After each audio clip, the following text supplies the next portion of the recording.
Money is governed by laws and rules. You probably heard it before, but money is a game, and those who know its rules will always have it in abundance. Today, I want to share with you 6 rules of money that changed my life. Before we continue, I just want to point out that none of these rules are my own. I've either read them from books or other forms of media from highly successful people, and I've been following these rules ever since. To quote Isaac Newton, "If I have seen further than others, it's by standing upon the shoulders of giants." Please subscribe and hit the bell notification for more videos like this on a regular basis. Our first rule is probably the most important. Money is neither good or evil.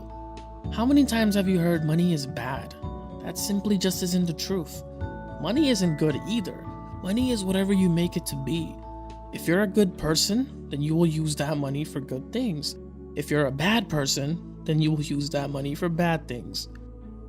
Don't ever think that money is entirely bad because of what someone may have said or what you may have seen in a movie at one point.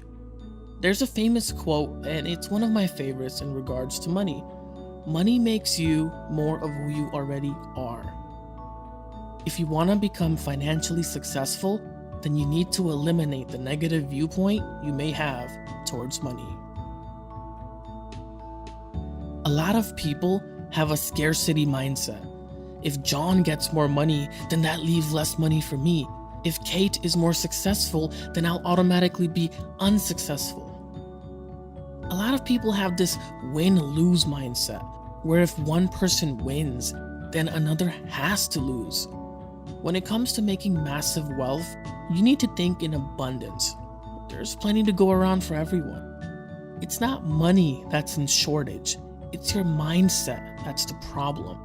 When you view money from an abundance perspective, you will have no shortage of it. Many people also like to cling on to their money, but not for reasons of saving to invest or saving for an emergency, but they cling on to it because they honestly believe they'll never make more than what they already have. And in some cases, that may be very true, but in many others, it's not. I would like to present a quote from best-selling author Stephen Covey. "Most people are deeply scripted in what I call the scarcity mentality. They see life as having only so much, as though there were only one pie out there. And if someone were to get a big piece of that pie, that would mean less for everyone else." When you're looking at it from a scarcity standpoint, you focus on a problem that doesn't exist rather than focusing on solutions that may help you reach your goal. What would happen if you start to ignore your partner in a relationship? Or if you went out on a date and just sat there staring at your phone while she's waiting for you to say something? She may be waiting now, but she won't be for too long. Money is the same way. If you keep your money in a checking account too long, it will get bored and it'll go to someone else.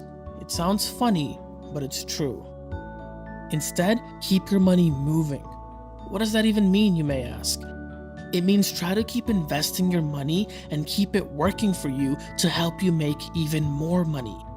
It's okay to have money set aside as an emergency fund or a retirement fund. Matter of fact, you should, and you should have that money in a high-yield savings account, but that's the only exception. I know some people who brag about how much money they have in the bank, but that doesn't mean anything if it's just sitting there and rotting. What's more impressive is if you take that capital and multiply it. To quote one of my favorite authors and entrepreneur, Grant Cardone, "Money is like paper. It's only good when it's used." Don't let your money get bored. Make calculated moves and get your money to work.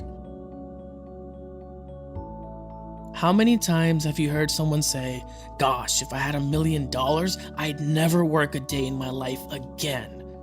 Well, I suppose that's why you don't have $1 million. Now, is it possible to make $1 million and never work again? Absolutely.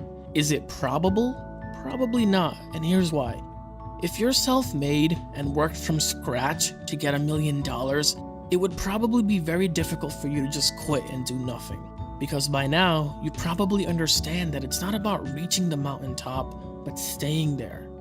If you started from the bottom and worked really hard to make your first million, then it's very likely that you rewired your brain.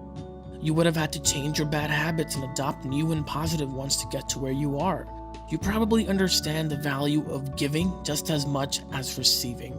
Once you make that shift in life, it's really difficult to just drop whatever you did to reach that level and to spread that value to the world, which made you your millions in the first place, to just quit everything and go relax on a beach somewhere. To quote Jim Rohn, you don't get what you want, you get what you deserve. I understand many of us grew up being told that we shouldn't desire money.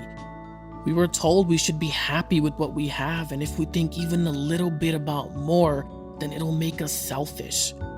I have a friend who always tells me I work too hard, that I'm not satisfied with what I have, and it's not like money is gonna go with me after I die. Of course not. Nobody thinks money will go with them after they die. That's not why people earn money. I earn money because I want to support my family and help the world any way I can. I think that's a bit difficult to do without money. I'm also not saying you shouldn't be satisfied, because satisfied is subjective. What satisfaction means to you is probably going to mean something different to someone else. Don't feel guilty about how big your financial dreams and goals are. Nobody can understand you more than you, and that's okay. If you can't handle $1,000, there's a pretty good chance you won't be able to handle $10,000. What do I mean by handle? I'm talking about making wise choices with your money. I'm talking about avoiding temporary temptations and focusing on the bigger picture in your life. It's easy to save $1,000, but it's even easier to get tempted to spend it. It can take someone years to save a good amount of money and only days to blow right through it. I sometimes like to compare money to a relationship. When you first meet a girl and you think she's the one, in order for her to be fully committed to you, you need to prove to her that you're worthy of her time. Money is the same way. In order for you to get more, you need to prove that you're worthy of the money you already have. Only then will you be able to get more and be able to keep more. How can you make good choices with money? Simple. Don't spend it on liabilities and try to buy assets. Spend your money on things that will help you make even more money. Once you learn the habit of spending wisely, you will slowly start to notice your bank account growing larger and larger. There's a lot of rules about money, but these are the rules I mainly follow. Of course, all these rules need to be backed up by action and consistency for you to see any real results. Once you apply these rules, it's only a matter of time until you achieve your financial goals.